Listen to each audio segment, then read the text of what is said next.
So Coleman Hughes, a young black intellectual, appeared with the witches and the brouhaha on The View, and let's watch it together. I'll throw in a few comments. First question that I should ask you to do is explain to folks what you mean by this. Arguments for a colorblind America. What do you mean when you say that? So a lot of people equate colorblindness to I don't see race or to pretending not to see race. I think that's a big mistake. We all see race, right? And we're all capable of being racially biased, so we should all be self-aware to that possibility. My argument is not for that. My argument is that we should try our very best to treat people without regard to race, both in our personal lives and our public policy. Of course. And the reason I wrote this book, thank you. Makes sense to me so far. I like this The reason I guy. wrote this book is because in the past 10 years, it has become very popular to, in the name of anti-racism, teach a kind of philosophy to our children and in general that says your race is everything, right? And I think that is the wrong way to fight racism, and that's why I wrote this book at this time. I'm sorry, baby. Yeah. Can I just point out that there is a reason for that? You know, when I went to school, getting any information about anyone's race was not taught. No history, there was no black history. None of those things were taught. And here in America, 100 years ago when I was a young woman, that's how people saw you. That's how they judged you. So I think, I don't want to say it's your youth, but I think you have a point, but I think you have to also take into consideration what people have lived through in order to understand why there has been such a pointing of very specific racial things, like women couldn't get into colleges. If you were a black person, there are a lot of colleges wouldn't accept you.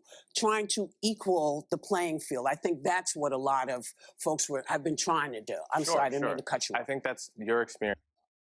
I don't think that that's where the United States is today. That's for sure. Seems like it's more of an advantage to be black in today's modern society, which is unfortunate and one of the downsides of affirmative action, one of the many downsides. And that's valid. You know, as a counterpoint, when I was in 5th grade, we all watched Roots together in public school. Yeah. So these are different experiences. Yes. I think it's also different generations. It's different parts of the country, right? We have very different cultures all living together in one country. So I'm not going to deny that. But I view this notion of a colorblind society similar to the idea of a peaceful society, which is to say it's an ideal, it's a North Star. And the point is not that we're ever going to get there. We're not going to touch it, but we have to know when we're going forward and when we're going backwards. And we're going backwards when we're doing woke kindergarten in San Francisco. You know, with you didn't hear about this story? No, but wait, because I want to get to the part of the book. Okay, you believe that public policies that address socioeconomic differences would be better at benefiting disadvantaged groups, and that race-based policies often hurt the very people they're trying to help. What are some examples of policies that would be better at reducing racial disparities? So my overall argument is that class, socioeconomics, is a better proxy for disadvantage. We all want to help the disadvantaged, and the question is, how do we identify them, right?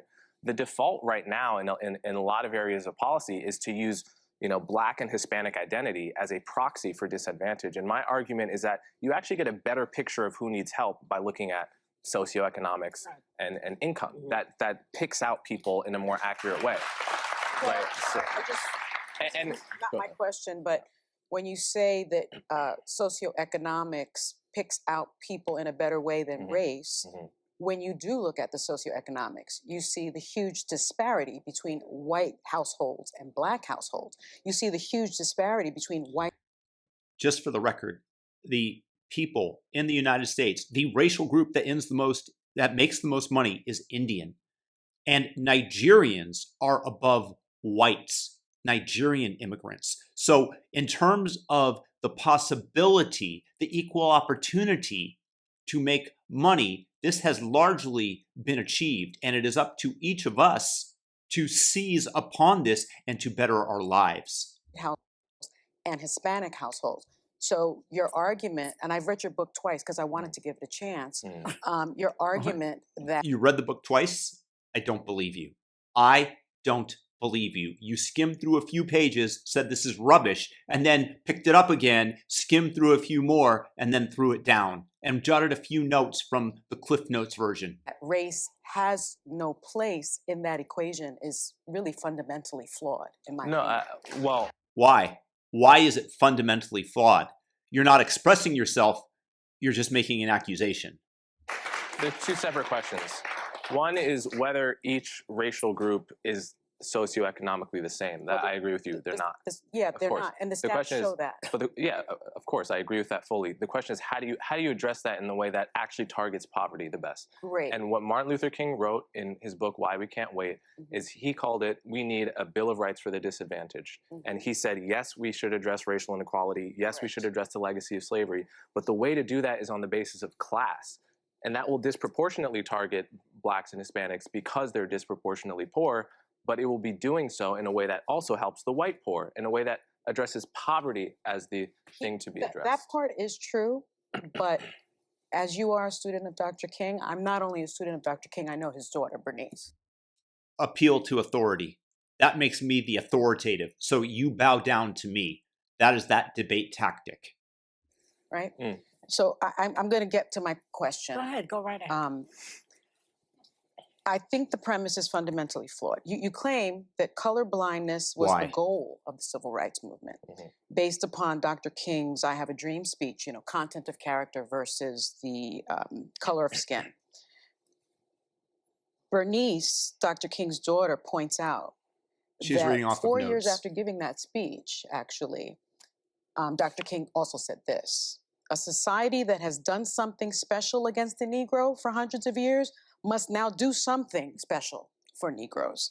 He also said in 1968, it was about less than a week before he was assassinated, this country never stops to realize that they owe a people kept in slavery for 244 years. So rather than class, he did write about that earlier on.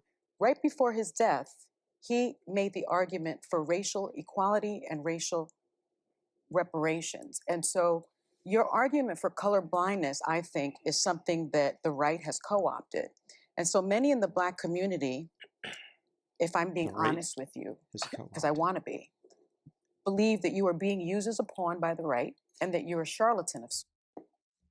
She just called him a charlatan, and that she is putting this in the voice of a third person. So it is less of a direct attack. And this is the way that many people usher in and smuggle in their ideas, and they frame it as though other people are believing this. I can honestly tell you, and this is mind reading, I think that this is her belief. I don't like her. He's not a Republican. So how do you? He's never voted for a Republican. You said that you're a conservative. Co-opted. No, you did. You actually said that in a podcast that you did 2 weeks ago. I set up. I think that he would know whether or not he considers himself a conservative. This is the frame that Sunny Hostin is trying to put on him. Look at Coleman's body language, leaning back kind of away from her. He is not a fan, obviously, of what he's saying. How could you think that? Was a conservative. Yes, you did. So, but my question to you is, how do you respond to those critics? Okay, let's give it To your criticism, Sunny. To your criticism. Let him answer. The first thing I think it's very important. The quote that you just pointed out about doing something special for the Negro. That's from the book Why We Can't Wait that I just mentioned. Yes. A couple paragraphs later, he lays out exactly what that something special was, and it was the Bill of Rights for the Disadvantaged, a broad class-based policy. But he also says you must include race. No, he didn't. He says it's yes, he does. Okay, well, everyone. Yes, he does. Yes, he does. She is so unlikable. Everyone should go read the book Why We Can't Wait. Let's not get sidetracked by that. Yeah. I don't think I've been co-opted by anyone. I've only voted twice, both for Democrats. Although I'm an independent, I would vote for a Republican, probably a non-Trump Republican if they were compelling. I don't think there's any evidence I've been co-opted by anyone, and I think that that's That's an ad hominem tactic people use to not address really the important conversations we're having here. And I think it's better, and it would be better for everyone if we stuck to the topics rather than make it about me with no evidence that I've been co-opted. I want to give you the opportunity to respond. She's so unlikable. I want to give you the opportunity to respond. He just responded. Let's keep it focused on the argument at hand about whatever politics, racial equity, racial equality. But you want to make it about him and frame him as being co-opted because he's black, and thus you can't smack him over the head like you would a white man and accuse him of direct racism. No, no, no, no. He's a young man who's been co-opted. The criticism. I appreciate it. There's no evidence that I've been co-opted by anyone. I have an independent podcast. I work for CNN as an analyst. I write for the Free Press. I'm independent in all of these endeavors, and no one is paying me to say what I'm saying. I'm saying it because I feel it. Yeah. Alyssa, you have the question. Coleman, thanks for being here. So in the past decade, it feels like racial tensions have gotten worse. Do you see it that way, and what do you attribute it to? Absolutely. I mean, if you look at all the data, it finds that. Just out of curiosity, 10 years ago, when I was living in America, I remember almost no racial tensions from the time that Obama's second term began. I actually started to see it. And then before I left the United States, it was growing. And this was way before George Floyd. I want you guys to comment below and let me know what you guys have experienced. Relations were getting better until about 2013. That year, you had a majority of Black, Hispanic, and white Americans saying race relations were good. And then you just see it nosedive. And 2013, people like to blame, Republicans like to blame Obama. Wasn't his fault. Democrats like to blame Trump. It was actually just technology. We all got social media and smartphones, and we had videos being promoted in the algorithm that were unrepresented. I just want to disagree with Coleman a little bit. I definitely think that Obama had something to do with it. They used identity politics as a racial wedge to get themselves votes. Obama had the opportunity to say calm down during the Ferguson riots when the policeman who shot Michael Brown was totally innocent and they kept repeating hands up, don't shoot. Obama had a chance to squash that. When Trayvon Martin was killed after attacking Zimmerman, Obama said that if I had a boy, it would look like Trayvon. I do think that Obama is at least partially responsible. So I'm going to disagree with Coleman there. And it created this impression that racism was on the rise when in fact it had been on the decline for decades. And it Do you allowed attribute that at all to foreign actors getting involved in technology? Yes, Russia tries to meddle, absolutely, but I don't think we can blame foreign actors. This is a homegrown problem. Okay, I have a question, because you write that the anti-racism movement, there are a couple of people, I don't even know who they are, maybe Robin DiAngelo. Robin DiAngelo, Yeah. Ibram Kendi, for instance. Okay. Well, you say that is just another form of racism, and you even say it has a lot in common with white supremacy. How can you compare those two things? You talk about anti-racism, you're comparing it to white supremacy. Because they both view your race as an extremely significant part of who you are. So white supremacists, they obviously say, we all know what they say, okay? Neo-racists like Rob DiAngelo, they say that to be white is to be ignorant, for example. Well, this is a racial stereotype, and I want to call a spade and say this is not the style of anti-racism we have to be teaching our kids. We should be teaching them that your race is not a significant feature of who you are. Who you are is your character, your value, and your skin color doesn't say anything about that. That's actually misrepresenting what Robin DiAngelo's position is. It's in her book. But So here we go. Here we go. Thank you, Coleman Hughes, for coming, because this is a show of lots of different opinions, and we are multi-generational, and we all got an opinion. Yeah. So well, I just want to say that Coleman really acquitted himself extremely well there. And the ladies of The View, especially Sunny Hostin, are quite vile creatures, but especially Sunny. The way that she tried to smuggle in her opinion under the guise of a third party and tried to make him seem like he was co-opted. She's a very disingenuous person. She's way worse than anybody else on the show.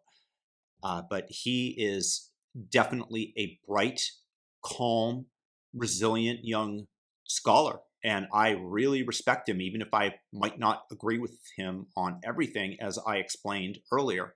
So I look forward to covering him more and seeing more of his work. And I've seen a lot of it, but he really is pretty good. Let me know what you guys think in the comments. Thumb it up and have a great day. Peace.